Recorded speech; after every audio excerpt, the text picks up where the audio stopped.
किसी भी पदार्थ की अवस्था ठोस, द्रव या गैस है, ये क्यों है? इसका दो कारक है। पहला है भौतिक कारक या बाहरी कारक, यानी वह कारक जो बाहर से अप्लाई होता है, जैसे ताप। पानी को भाप बनाने के लिए ताप बाहर से देते हैं ना। प्रेशर कुकर में डाल दिए तो पानी का दाब बढ़ गया। अगर आप समुद्र के किनारे पानी को उबाल रहे हैं तो वो जल्दी नहीं उबलता है। मैदान में 100 डिग्री पे उबलता है तो समुद्र किनारे 100 से कम पे उबलेगा। पहाड़ पे चले जाएंगे तो 100 से ऊपर पे उबलेगा। आज चांद पे चले जाएंगे तो गर्मो नहीं करना पड़ेगा, ऐसे पानी हवा बन जाएगा। तो ये बाहरी कारक है, लेकिन आंतरिक कारक भी है। आंतरिक कारक में क्या आता है? विभिन्न प्रकार का आंतराणविक बल। तो हम लोग आंतरिक कारक को पढ़ने जा रहे हैं। तो बाहरी या भौतिक कारक में पहला है दाब। जैसे जैसे दाब कम होता है, पदार्थ अपने ठोस अवस्था को द्रव को गैस में बदलता है। लेकिन जैसे जैसे दाब बढ़ता है, जिन ग्रहों पे बहुत ज्यादा दाब होता है, और ताप भी एक फैक्टर है। ठंडा होने पे पानी बर्फ बन जाता है, तो ठंडे होने पे नहीं बनता है। बिना ठंडा किए भी आप पानी को बर्फ बना सकते हैं दबाव डाल के।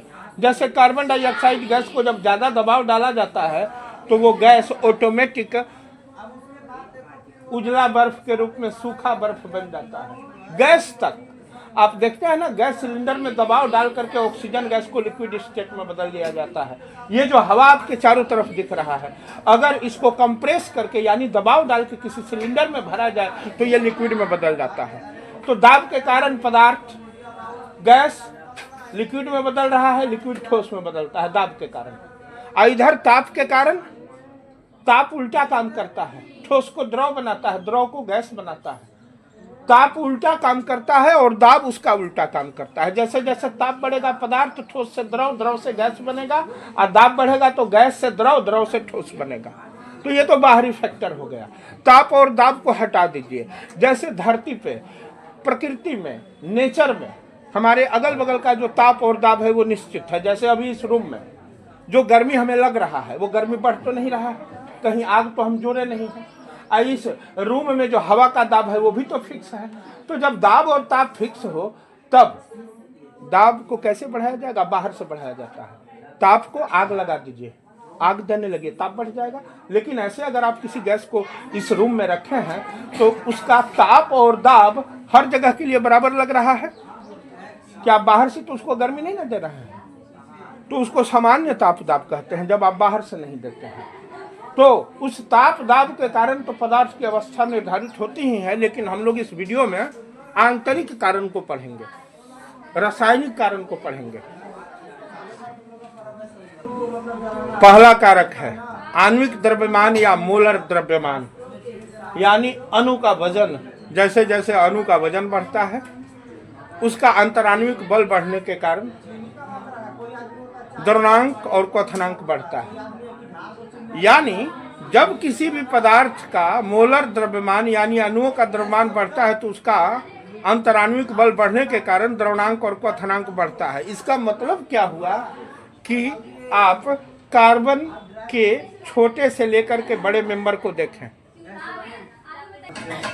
आप देख सकते हैं बहुत सारे एल्केन को मैंने रखा है यहाँ। शुरुआती दौर में जो एल्केन है, जैसे methane, ethane, propane, butane, pentane तक, ये सारे के सारे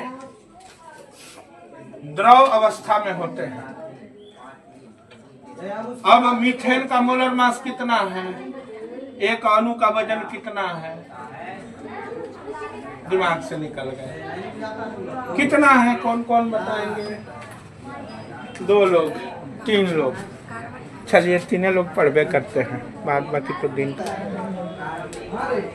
तो इसका आणविक द्रव्यमान 16 AMU और मोलर द्रव्यमान 16 ग्राम पर मोल है ना। तो इसका जब आते हैं तो कितना हो जाता है? 30 AMU और 30 ग्राम पर मोल। जैसे जैसे बढ़ते हैं इसका अणु का द्रव्यमान बढ़ते जाता है। तो यहाँ देखिए यहाँ तक पेट्रोल है। पेट्रोल को देखे हैं ना, बर्तन में थाली में रखते हैं, पेट्रोल गैस बन जाता है। लिक्विड और गैस दोनों अवस्था में ये है, ये कॉमन है। ये इतना, ये 3 ठो कॉमन है, जो कि लिक्विड रूप में भी रहता है, गैस रूप में भी रहता है। अगर इसका ढक्कन खोल दिए तो ये गैस बन जाता है, ढक्कन बंद रखे तो ये लिक्विड रहता है। और ये सारे का क्या हाल है, इस सबको जब तक गैस सिलेंडर में नहीं रखिएगा वो लिक्विड नहीं बनेगा। बोतल में अगर चाहिएगा कि लिक्विड बने तो हो सकता है बोतल को फाड़ दे, ये तीनों बोतल को नहीं फाड़ेगा। यानी ये गैस बनने के लिए बोतल को फाड़ देगा, प्लास्टिक के बोतल को। ये गैस बनने के लिए बोतल को नहीं फाड़ेगा, ये गैस बनने के लिए बस इसको खुला छोड़िए गैस बन जाएगा। और इधर, अब इधर ये सब द्रव अवस्था में होते हैं। यहां से लेके देखिए यहाँ तक द्रव अवस्था में होते हैं। यानी ये बीच का बॉर्डर है 3, तो यहाँ भी 3 बॉर्डर है। ये द्रव और ठोस दोनों में रहना चाहते हैं। जैसे पेट्रोलियम जेली जाड़े के दिन में जो आप लगाते हैं,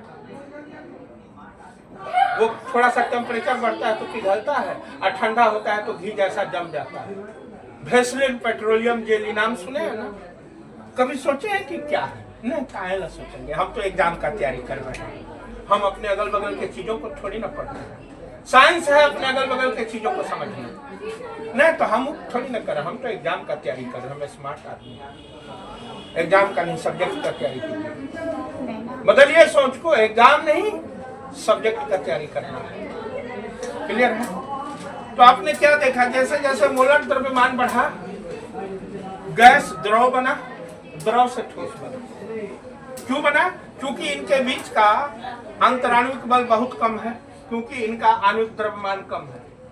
इनके बीच का अंतराणविक बल उससे ज्यादा है, और इस सारे के बीच का अंतराणविक बल यानी अणु से अणु के बीच में लगने वाला बल सबसे अधिक है, इसीलिए ये ठोस है। तो पहला फैक्टर क्या हो गया? आणविक द्रव्यमान। ये सीधा एल्केन में लगता है।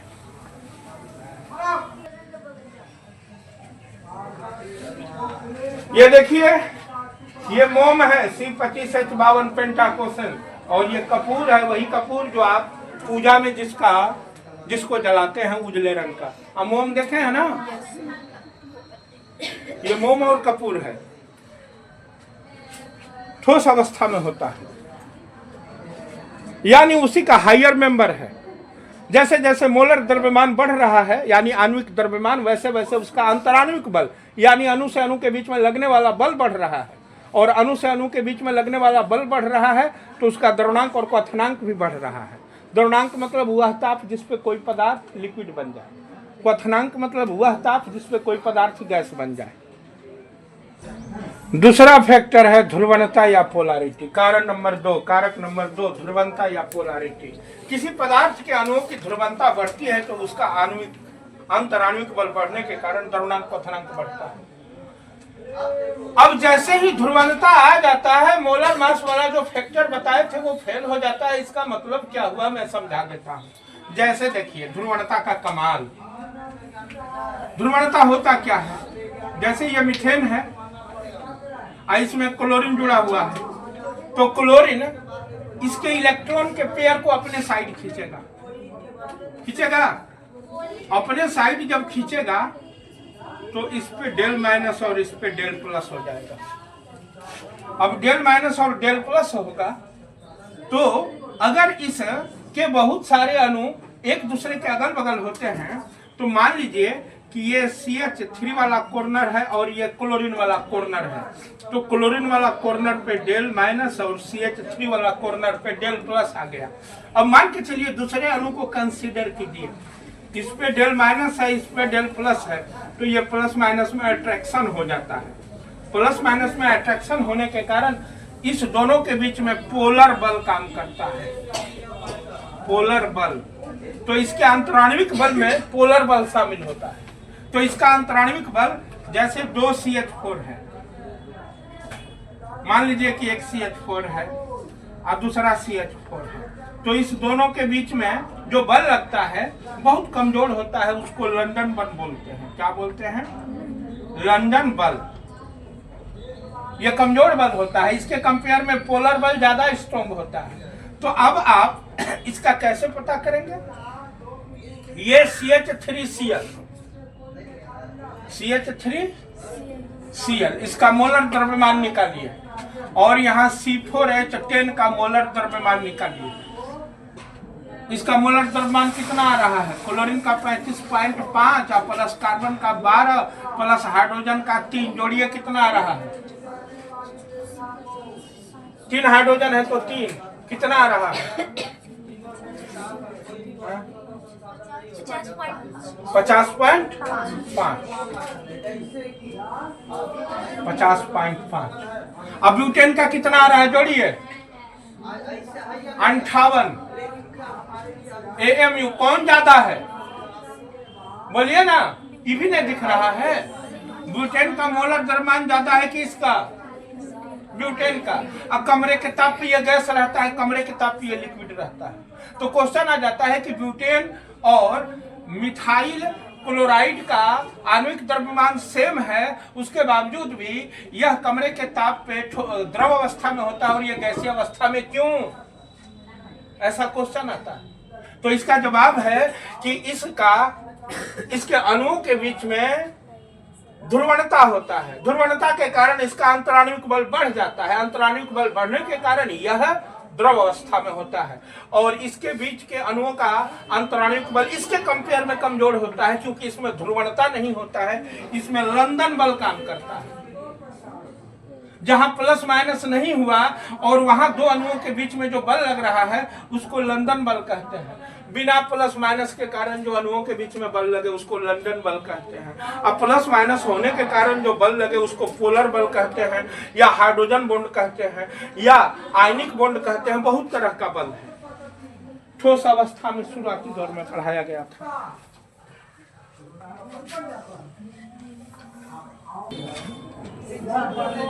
कमरे के ताप पर ब्यूटेन द्रव अवस्था में है, जबकि कमरे के ताप पर क्लोरोमीथेन जिसका आणविक द्रव्यमान ब्यूटेन से के बराबर है वो द्रव अवस्था में है, जबकि ब्यूटेन का आणविक द्रव्यमान क्लोरोमीथेन से ज़्यादा है, तो वो गैसीय अवस्था में क्यों है? तो इसका जवाब क्या लिखेंगे? ब्यूटेन के बीच में अंतराणविक बल के रूप में बहुत ही कमजोर लंदन बल काम करता है, जबकि क्लोरोमीथेन के अंतराणविक बल के रूप में पोलर बल काम करता है। यही कारण है कि क्लोरोमीथेन कमरे के ताप पर द्रव अवस्था में है और ब्यूटेन गैसीय अवस्था में है।